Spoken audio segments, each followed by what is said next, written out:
Kayo lang dyan. Hello guys, we're gonna eat. Kain tayo, kaunta, kaon. Mga ako. Let's eat. Now, come here. Ang ulam namin ay Sapsap. siyempre Malaking sapsap. Bisaya style tayo, Bisaya style. Tapos, yung rice namin ay mais Sasis. na yellow corn. Ang tawag nito, basta sinabawang Bisaya, okay na yan. Yellow corn rice. Nalalayan nung nagluto ako nito, sumakit yung tiyan ko. Ito, ito yon.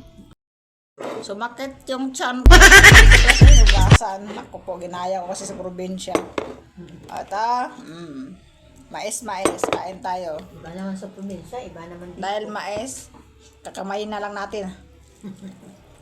Oh, din, masarap. Sabi ko sa iyo, sa rice cooker lutuin eh. Ang sudaan namin ay pulot-pot. Kasi mukha og pulot-pot dara. Sapsap.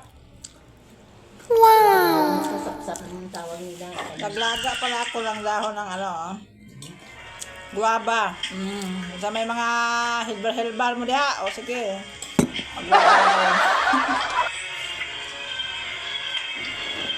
Isang ingay-ingay na panood mo. Ayan, mo lang naan.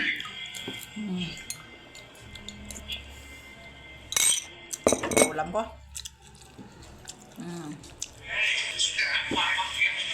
Mais. Hindi ko inaubos yung malunggay eh. Ayan, lagay natin yan sa manok magtulan. Ang sarap ng ano.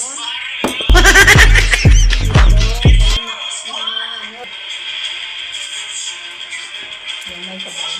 Not so loud. I cannot hear. Ingay, bibi, kina. Ano naman yan. Wala nang dalag ko. Sabihin niya naman yan din ah. Sakit lang kumain yan, kain ka naman. Ganyan naman yan. Pagalitan tayo. Sabihin mo si mama nga eh. Lambisyos na itong kumakain. Gabi pa. Bakit hindi naman?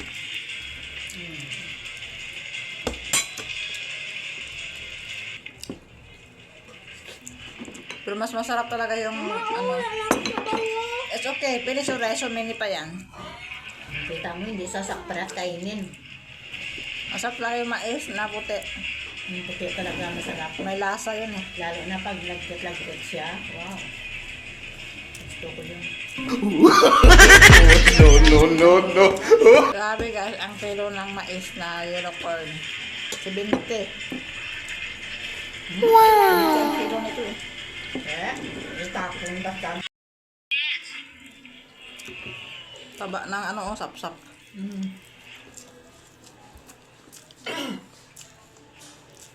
Marami nga kanina bumi. Dami ah. Dami siguro sila. 1 kilo din ang wala na isda ba yun? Ang lagaw. Tapos mahal.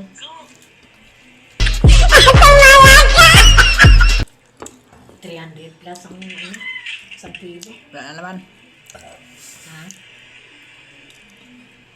Tatakbo na sa ulang lo.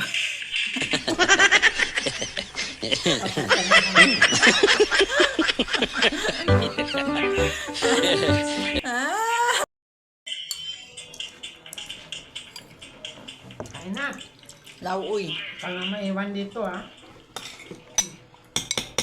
Oo, ba't na ni Lola? Bisaya ang mahilig nito. Ha? Yummy! Oh, ba't ni Lola ang pagkain niya? Ikaw na